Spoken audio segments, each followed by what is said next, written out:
ബിനുപപ്പിൻ്റെ കാര്യം പറയാനില്ല. അയ്യോ, ബിനു ആയാലും ഇതിനകത്ത് ആക്ട് ചെയ്തിരിക്കുന്ന എല്ലാവരും, മണിയമ്പിളി രാജേട്ടനായാലും ഇതെന്തറിയാമോ, അതിൻ്റെ ഒരു ക്രെഡിറ്റ് തരൺമൂർത്തിക്കുണ്ട്. തരണിൻ്റെ ചെറിയ ചെറിയ ചെറിയ ചെറിയ വേഷങ്ങൾ അഭിനയിക്കുന്നവരും തരൺ അത് പെർഫോം ചെയ്യിക്കാനറിയാം, തരൺ ആക്ട് ചെയ്യാനറിയാം, തരൺ ഈ മോഡുലേഷൻ അറിയാം, തരൺ ആ ഡയലോഗൊക്കെ പറഞ്ഞു കൊടുക്കുന്ന കേട്ടുകഴിഞ്ഞാൽ നമുക്ക് തന്നെ തോന്നും. ചില സ്ഥലത്തൊക്കെ നിങ്ങളറിയാത്ത പല വോയിസും പല ആളുകളുടെയും ജൂനിയേഴ്സൊക്കെ ഡബ് ചെയ്തിട്ടുണ്ട് പുള്ളി ഇതിനകത്ത്.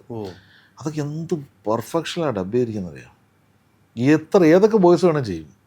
ഇനി ഒന്നും വേണ്ട, അതിനകത്ത് ആ നിങ്ങൾ ഒരു ആരും പറയണ്ട, ആ പോലീസ് സ്റ്റേഷനിലെ ആ ഫൈറ്റിൻ്റെ ഇടയിൽ മുകളിലേക്ക് ചാടി വരുമ്പം അവിടെ ഒരു പാട്ടുണ്ട്, കാടേറും കൊമ്പാന്ന്, അത് എഴുതിയ തരൺമൂർത്തിയാണ്. അതിന് ലിറിക്സിൽ പേര് വെച്ചിട്ടുണ്ട് നമ്മൾ. പക്ഷേ ഒരുപാട് കഴിവുള്ളൊരു ചെറുപ്പക്കാരനാണ്. ഒരുപാടെന്ന് വെച്ചാൽ എല്ലാ മേഖല അതിൻ്റെ ഒരു എളിമയും ഉണ്ടെന്നുള്ളതാണ്. അവിടെയാണ് അതിൻ്റെ ഒരു അഹങ്കാരമില്ല, ചിരിച്ച മുഖമല്ല. എഴുതാനറിയാം, പറയാനറിയാം, അഭിനയിക്കാനറിയാം, വായിക്കാനറിയാം, എല്ലാം എന്താ വെച്ചാൽ ഡയറക്റ്റ് ചെയ്യാൻ എല്ലാ കഴിവുകളും കൂടെ കിട്ടുമ്പോഴാണല്ലോ ഒരാൾ നല്ലതാവുന്നത്. അല്ല വെറുതെ നാഷണൽ അവാർഡ് കിട്ടിയല്ല,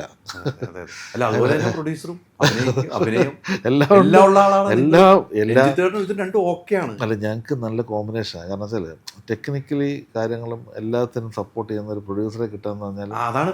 പിന്നെ നമ്മൾ അതിനകത്ത് വേറെ കാര്യം ചിലത് എടുത്തു പറയേണ്ട ഒരു കാര്യമുണ്ട്. ക്യാമറമാൻ ഷാജിയെക്കുറിച്ച് പറയാതിരിക്കാൻ പറ്റില്ല. കാരണം എന്ന് വെച്ചാൽ ഇത് ഷൂട്ട് ചെയ്യുമ്പോൾ ഷോട്ട് ബൈ ഷോട്ടാണ് നമ്മൾ കാണുന്നത്. ഇത് ഓരോ ഷോട്ടുകൾ എടുക്കാൻ അയാൾ ചെയ്തിരിക്കുന്ന ഒരു പ്രയത്നമുണ്ട്. കാരണം ഈ ഫോറസ്റ്റിലൊക്കെ എന്താ അല്ലെന്നറിയാമോ പാട്. ഈ മഴയത്ത് ഞങ്ങൾ അത് മഴയത്തായിരുന്നു ഷൂട്ട് മൊത്തം. ഈ ഫോറസ്റ്റിൽ പോയാൽ മഴയത്ത് എവിടെ നിൽക്കാനാ? എത്ര കൂടാരം ഉണ്ടാക്കി വയ്ക്കാൻ പറ്റും? നനയും, അതിഭീകരമായിട്ട് നനയും. നനഞ്ഞിട്ട് ഈ നനഞ്ഞതോടുകൂടി നിന്ന് ഷൂട്ട് ചെയ്യുക. പിന്നെ എത്രയോ രാത്രികളിൽ ഉറങ്ങാതെ ഈ മഴയത്തുമൊക്കെ ഷൂട്ട് ചെയ്ത്. അയ്യോ, ഞാനതുകൊണ്ട് എനിക്ക് എൻ്റെ ഏറ്റവും വലിയ ആഗ്രഹമാണ്. ഷാജിക്ക് ഇതുവരെ പുരസ്കാരങ്ങളൊന്നും കിട്ടിയിട്ടില്ല, അത് കിട്ടണമെന്ന് ഞാൻ ആഗ്രഹിക്കുകയാണ്. കാരണം വെച്ചാൽ നല്ല ഗംഭീരമായി വർക്ക് ചെയ്തിട്ടുണ്ട്, ഒരു കഠിനാധ്വാനിയാണ്. പിന്നെ ഇതിൻ്റെ ബാക്കിൽ എല്ലാവരെയും പറയാതിരിക്കാൻ പറ്റില്ല. ഇതിൽ ഞാൻ ജേക്സ് ആയാലും ബാക്കിയുള്ള ജോകുൽദാസ് ആയാലും ഇതുപോലത്തെ ഡിക്സൺ ആയാലും ഇതിൻ്റെ പ്രധാനപ്പെട്ടവർ മുഴുവനും ഇതിനകത്ത് ഗംഭീരമായി വർക്ക് ചെയ്തതാണ്. ബിനുപപ്പ് ഉൾപ്പെടെയുള്ള, ഞാനത് പേര് പറയാത്ത എന്താ പറയുക, ഇത്രയും ഒരുപാട് പേര് വിട്ടുപോയിട്ടുണ്ട് ഇപ്പോൾ. പക്ഷെ അതുകൊണ്ട് ഒന്നിച്ച് പറയാണ്, ഇത് അവരുടെ മുഴുവൻ വിജയമാണ്. ഇതിനകത്ത് ചെറിയ ആളുകൾ തൊട്ട് ഈ പ്രൊഡക്ഷൻ ബോയ്സ് തൊട്ട് ഇതിനകത്ത് കഷ്ടപ്പെട്ടൊരു വിഭാഗമുണ്ട്.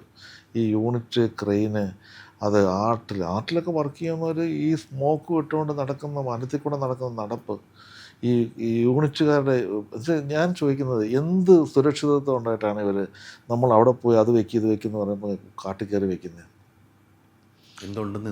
എന്താ പിന്നെ നമ്മൾ ചിന്തിക്കേണ്ടത് വെച്ചാൽ ഏത് മൃഗവും വേണേൽ ആക്രമിക്കുന്ന സമയത്തൊക്കെ ഉള്ള സമയത്ത് അങ്ങനത്തെ ഷൂട്ട് ചെയ്തിട്ടുണ്ട്. അപ്പോൾ ഇതുകൊണ്ട് ഇതിൽ വർക്ക് ചെയ്ത മുഴുവൻ പേരുടെയും വിജയം തന്നെയാണ്. പിന്നെ അവരെല്ലാവരും സന്തോഷിക്കുന്ന ഒരു കാര്യമുണ്ട്, ഈ സിനിമയുടെ ഭാഗമായതിൽ. കാരണം ആ ഒരു സന്തോഷം അതെല്ലാവർക്കും ഉണ്ട്. അതുകൊണ്ട് അതോടൊപ്പം തന്നെ ഈ നമ്മൾ കേട്ടിട്ടുണ്ട് രഞ്ജിത്തേട്ടൻ്റെ കാലഘട്ടത്ത് 100 കോടി 50 കോടി 500 കോടിയൊന്നും അങ്ങനെയൊന്നും ഇല്ല. ഇത് രഞ്ജിത്തേട്ടൻ അനുഭവിച്ചു അല്ലേ? എനിക്ക് സത്യം പറഞ്ഞാൽ വിശ്വസിക്കാൻ പറ്റുന്നില്ല. ഞാനിതൊന്നും കണ്ടിട്ടില്ല. ഞാനിത് 35ാമത്തെ വർഷമാണ്. നമ്മൾ ഈ കളക്ഷൻ ഇങ്ങനെ ഞാൻ കണ്ടിട്ടില്ല. സത്യമായിട്ട് പറയുകയാണ്, ഞാൻ കണ്ടിട്ടില്ല. എന്ന് വെച്ചാൽ ഇതിങ്ങനെ അത് പ്രേക്ഷകരിങ്ങനെ ഇടിച്ചു തിയേറ്ററിൽ കയറിയിട്ടുണ്ടാകുന്ന കാര്യമാണ്. എനിക്ക് ഈ 100 കോടിയും 200 കോടിയും ഒന്നും പറയുന്നതിനേക്കാൾ ഉപരി എനിക്ക് പണ്ട് തൊട്ടുള്ള സന്തോഷമാണ് തിയേറ്ററിന് മുമ്പിൽ അത് ഇങ്ങനെ ടിക്കറ്റ് കിട്ടാതെ ഒരു അവസ്ഥയിലൊക്കെ ആളൊക്കെ ഇതൊന്നും ആഗ്രഹിക്കാനല്ലേ പറ്റുള്ളൂ. ഒരു നല്ല സിനിമ ഉണ്ടാക്കിയാൽ മാത്രമല്ലേ അത് വരാൻ പറ്റുള്ളൂ. അപ്പോൾ ഇത് നമ്മൾ സന്തോഷിക്കുന്നുണ്ട് ഇതിനകത്ത്. ഇത് ബാക്കിയുള്ള ഇവിടുത്തെ ഈ പറയുന്നതൊക്കെ കോടിക്കണക്കിന് രൂപയുടെ കണക്കിനേക്കാളൊക്കെ ഉപരി ഈ കാശ് കൊടുത്ത് കണ്ടവരെല്ലാവരും ഈ സിനിമ കണ്ടിട്ട് ഒരക്ഷരം നമ്മളെ പ്രാകാതെ തന്ന കാശാണിത്. കാരണം മനസ്സ് നിറഞ്ഞ സിനിമ കണ്ടവരാണ്. അതാണ് ഏറ്റവും വലിയ സന്തോഷം. അല്ലാതെ ഈ കോടിയൊന്നുമല്ല. ഇപ്പം എത്രയായി അങ്ങനെ കൃത്യമായ കണക്കുകൾ ഞാൻ എന്ന് വെച്ചാൽ എടുക്കാനുള്ളൂ അല്ല, അത് വെച്ച് പറയാത്തതെന്ന് വെച്ചാൽ ഉറപ്പായിട്ടും പറയാം. ഞാനതല്ലാതെ എന്നെ ഒരു എക്സാജറേറ്റ് ചെയ്തൊരു കണക്ക് പറയുന്ന ഒരാളല്ല ഞാൻ. അതുകൊണ്ട് ഇപ്പോൾ അലി ചോദിക്കുന്ന ചോദ്യത്തിന് ഉത്തരവില്ല. കറക്റ്റായിട്ട് കണക്ക് പറയും എന്ന് പറയും. എല്ലാവരും അറിയും. അത് മാത്രമല്ല ഞാൻ വിചാരിച്ചതെന്ന് വെച്ചാൽ പണ്ട് നമ്മൾ പറയുമ്പോൾ ഉണ്ടായിരുന്നൊരു കാര്യമുണ്ട്, ഈ ആരും പറയാത്തൊരു കാര്യമുണ്ട്. ഇത്ര ലക്ഷം പേര് കണ്ടു ഈ സിനിമ എന്നുള്ളത്. എല്ലാ DCRലും ഇതിൻ്റെ നമ്പർ ഓഫ് ഓഡിയൻസ് എന്നൊരു കോളമുണ്ട്. ഓ. ആ കോളം വെച്ച് നമ്മൾ ഓരോ ദിവസവും കാൽക്കുലേറ്റ് ചെയ്തിട്ട് ഇതിന് എൻ്റെ ലാസ്റ്റ് ഡേയിൽ എനിക്ക് അതാണ് എൻ്റെ ഏറ്റവും വലിയ സന്തോഷം. ഇത്രയും ലക്ഷം കേരളത്തിലെ പേര് കണ്ടു എന്ന് പറയുന്നത് അതാണോ വലുത്? അതാണ് പ്രേക്ഷകർ കാണുന്നതാണ് വലുത്. അതാണ് ഏറ്റവും വലുത്. അത് ഞാൻ ചെയ്യും എന്തായാലും. അത് എൻ്റെ ഒരു ആഗ്രഹമാണ്. ഏറ്റവും വലിപ്പം അത് തന്നെയാണ് കേട്ടോ. അത് രഞ്ജിത്തേട്ടൻ എന്നുള്ള ഞാൻ പറഞ്ഞ രഞ്ജിത്തേട്ടൻ ചെയ്ത സിനിമകൾ വിജയപരാജയം ഉണ്ട്. നേരത്തെ 35 വർഷമായിട്ട് ഈ മേഖല എല്ലാ മേഖലയിലും കൈവിട്ടു. അഭിനയത്തിലാണെങ്കിൽ അഭിനയിച്ചു വന്നു, നിർമ്മാണമായി, സംവിധാനം ചെയ്തു, എല്ലാ മേഖലയിലും വന്ന ഒരു വ്യക്തിയാണ്. ആ വ്യക്തിക്ക് ഇന്ന് വരെ ഉണ്ടാകാത്ത അനുഭവമാണ് ഇത്ര ആള് കണ്ടു എന്ന് പറയുന്നതാണ് എനിക്ക് പൈസയ്ക്കും അപ്പുറം എന്ന് പറയുന്നത്. തീർച്ചയായും എന്താണ് ഞാൻ നേരത്തെ പറഞ്ഞതിനെ കോട്ട് ചെയ്ത് ഇപ്പം പറയണം. നമുക്ക് ഇന്ന് ഇപ്പോൾ ഈ ഇത് കഴിയുമ്പോൾ നമ്മൾ എന്തായാലും ഒരു ദിവസം മരിക്കുമല്ലോ. ആ മരിക്കുന്ന ദിവസത്തെ വാർത്തയിൽ ഈ തുടരും ഉണ്ടാവും. പോരെ, പേരുണ്ടാവും. ഉണ്ടാവും. അത് എന്താ ഇത്രയും നല്ല സിനിമ ചെയ്യുമ്പോഴേ കിട്ടുള്ളൂ, അല്ലെങ്കിൽ കിട്ടില്ല. അല്ല കുറേ പേരുകൾ വരും. പക്ഷേ ഇതെനിക്കൊരു അഭിമാനമാണ്. അല്ല, എനിക്കൊന്നും രഞ്ജിത്തേട്ടൻ ഈ പറയുമ്പോൾ രഞ്ജിത്തേട്ടൻ പല സ്ഥാനങ്ങളിൽ ഇരുന്നിട്ടുണ്ട്, പല അസോസിയേഷനിലും. അതൊന്നും അപ്പുറത്തേക്ക് ഈ പേരാണ് ഇനി വേണ്ടത്. പിന്നെ എനിക്ക് 100% സിനിമ നിർമ്മാതാവായതുകൊണ്ടല്ലേ ഇതെല്ലാം കിട്ടുന്നത്, സിനിമയുടെ ഭാഗമായതുകൊണ്ടല്ലേ കിട്ടുന്നത്. ഇതൊരു ഇഷ്ടത്തിൻ്റെ പുറത്ത് വരുന്നതല്ലേ.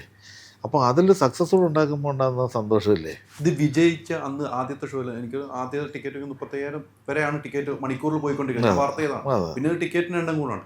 ഫസ്റ്റ് ഷോ കഴിഞ്ഞ് ഇത് വിജയം എന്ന് ഉണ്ടായിരുന്നു. എങ്കിലും ഉറപ്പ് ലാലേട്ടനെ വിളിച്ചു കഴിഞ്ഞപ്പോൾ ആദ്യം പറഞ്ഞത് എന്താണ്? ഞാൻ എൻ്റെ ആദ്യത്തെ ഫോൺ എനിക്ക് വരുന്ന ഷാജി കൈലാസേട്ടനാണ്. ഷാജിയേട്ടൻ തൃപ്പൂണിത്തുറയിലാണ് സിനിമ കണ്ടിട്ട് എന്നെ വിളിക്കുന്നത്. അതിന് ഇൻ്റർവെല്ലിന് എന്നെ വിളിക്കുന്നത്. ഇൻ്റർവെല്ലിൽ വിളിച്ച് പുള്ളി വന്നത് ഭയങ്കര രസമായിട്ടാണ് പുള്ളി പറഞ്ഞത്. എടാ മോനെ ഇത് അടിച്ചടാ എന്ന് പറഞ്ഞു. ഞാൻ ചോദിച്ചു ഇൻ്റർവെല്ലിൽ ആളി ചേട്ടാ, മോനെ ഇൻ്റർവെൽ വരെ മതി, ഇനി ബാക്കി ഓക്കെയാണ് എന്നാണ് പറഞ്ഞത്. ഇനി അങ്ങോട്ട് ഓക്കെയാണ്, ഇത് നമ്മൾ ഇവിടെ വരെ കണ്ടിട്ടെന്ന് വെച്ചാൽ അങ്ങനെയാണ് പറഞ്ഞത്. അതാണ് ആദ്യത്തെ സന്തോഷം. അത് തിയേറ്ററിൽ നിന്ന് ഇറങ്ങിയിട്ട് ഞാൻ ആദ്യത്തെ ഫസ്റ്റ് കോൾ വിളിക്കുന്നതല്ല ചേട്ടനെയാണ്. സത്യസന്ധമായിട്ട് പറയാണ്, എനിക്ക് കരച്ചിൽ വന്നു. ചേട്ടന് ഒന്നും മിണ്ടാൻ പറ്റുന്നില്ല. ചേട്ടനോട് പറഞ്ഞു ഒരു 5 മിനിറ്റ് കഴിഞ്ഞ് വിളിച്ചാൽ മതി, രഞ്ജിത്തിന് സംസാരിക്കാൻ പറ്റുന്നില്ല എന്ന് പറഞ്ഞു. ചേട്ടന് സംസാരിക്കാൻ പറ്റുന്നത് എനിക്കറിയാം.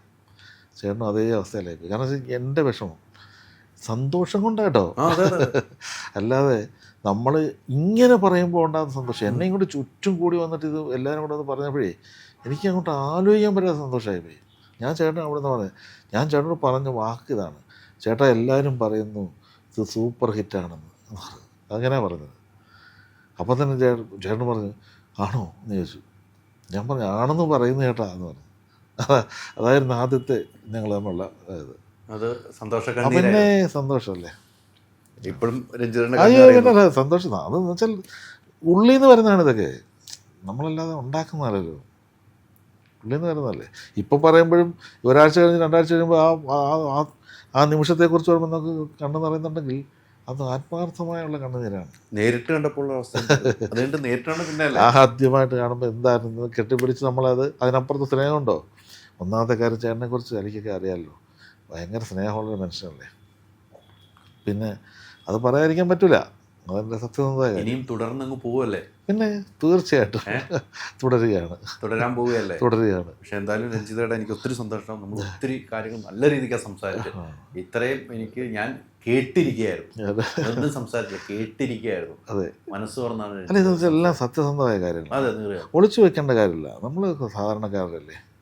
അല്ല, ചിപ്പി ചേച്ചിയുടെ ഒരു പ്രാർത്ഥന ഉണ്ടല്ലോ 100%. എൻ്റെ മോളും ചിപ്പിയും പ്രാർത്ഥിക്കുന്ന പ്രാർത്ഥന ഞാൻ ഉൾപ്പെടെ ഞങ്ങൾ അത് ഒരു ആത്മാർത്ഥമായി നമ്മൾ പ്രാർത്ഥിക്കുകയാണ്. നമുക്ക് സിനിമയിൽ വന്നിട്ട് ഇത്രയും വർഷമായില്ലേ, നമുക്ക് ഒരു സക്സസ് എന്ന് പറയുന്നത് വന്നിട്ടുമൊക്കെ ഉണ്ട്. പക്ഷേ എനിക്കിങ്ങനൊരു ഒരു സക്സസ് എൻ്റെ ജീവിതത്തിൽ ഉണ്ടായിട്ടില്ല കേട്ടോ, അത് സത്യം പറയാണ്. 35 വർഷത്തെ കഠിനാധ്വാനത്തിന് ദൈവം തന്ന പ്രതിഫലമെന്ന് ഞാൻ വിശ്വസിക്കുന്നുള്ളൂ. അതാണ്. അല്ല, ഞാനിപ്പോൾ ഇവിടെ വരുമ്പോൾ തന്നെ ചേച്ചിയുടെ ഒക്കെ സന്തോഷം കാണുമ്പോൾ ഉണ്ടല്ലോ, ഷൂട്ടിംഗ് സ്ഥലത്ത് ഞാൻ കണ്ടിട്ടുണ്ട്. ആ മുഖത്തെ സന്തോഷം കാണുമ്പോൾ നിങ്ങൾ തമ്മിലുള്ള സംസാരം ഇപ്പോഴും സിനിമയാണ്, ഇപ്പോഴും തുടരുക സംസാരം നിങ്ങൾ അല്ലേ? അപ്പൊ എന്തുമാത്രം യാത്ര ചെയ്ത് എപ്പോഴും 12 വർഷവും നിങ്ങൾ ഇത് സംസാരിച്ചോണ്ടിരിക്കുക ഈ സിനിമയെ കുറിച്ച്. എൻ്റെ മോൾ എന്നോട് ചോദിച്ചൊരു കാര്യമുണ്ട്. മോക്കെല്ലാം 12 വർഷങ്ങൾക്ക് മുമ്പ് അറിയാം, ശിപ്പിക്കറിയാം, മോക്കറിയാം. മോള് കുറച്ചുകൂടെ സിനിമയിൽ ഇപ്പോൾ ഇതിൻ്റെ എക്സിക്യൂട്ടീവ് പ്രൊഡ്യൂസറായിട്ടൊക്കെ മോളുണ്ടല്ലോ. അപ്പോൾ എൻ്റെ കഴിഞ്ഞ വെബ് സീരീസിലും ഉണ്ട്, ഇതിലുമൊക്കെ ഉണ്ട്. അവൾ ഭയങ്കര സിൻസിയറായിട്ട് വരയ്ക്കുന്ന ഒരാളാണല്ലോ. അപ്പോൾ ചിപ്പി എല്ലാം സിനിമയെക്കുറിച്ച് കൂടുതലും കാര്യങ്ങൾ ചിപ്പി സിനിമയിലൂടെ വന്നാണ്ട് ചിപ്പിക്ക് അറിയാമെങ്കിലും മോക്കങ്ങ് അത്രയും ഇതില്ലല്ലോ. അവളെപ്പോഴും അവളുടെ ഏറ്റവും വലിയ വിഷമമായിരുന്നു ഈ സിനിമ ഇത് ഷൂട്ട് ചെയ്യാൻ പറ്റാത്തതിൽ. എന്നോട് എപ്പോഴും പറയും, അച്ഛാ ഈ കഥ എന്തുകൊണ്ട് ചെയ്യാൻ പറ്റുന്നില്ല, എന്തുകൊണ്ട് ചെയ്യാൻ പറ്റില്ല. അപ്പോൾ ഞാൻ പറയും നന്നായി ഒരു ദിവസം വരും. അപ്പോൾ ഇത് വന്നു, ഇത്രേ ഉള്ളൂ. അതെ അതെ. Ultra modern kitchen devices. ഒരു കിച്ചണിൽ വേണ്ട എല്ലാ ലേറ്റസ്റ്റ് ബ്രാൻഡുകളും ഇവിടെയുണ്ട്. ലോകോത്തര ബ്രാൻഡുകൾ, original products, wide range. MyG future. WhatsApp വഴി ഇംഗ്ലീഷ് പഠിക്കാൻ ഇംഗ്ലീഷ് കഫേ ഉള്ളപ്പോൾ ഇംഗ്ലീഷ് ഒരു വിഷയമേ അല്ല. English cafe, we present you the perfect English. WhatsApp now 9633 888 575.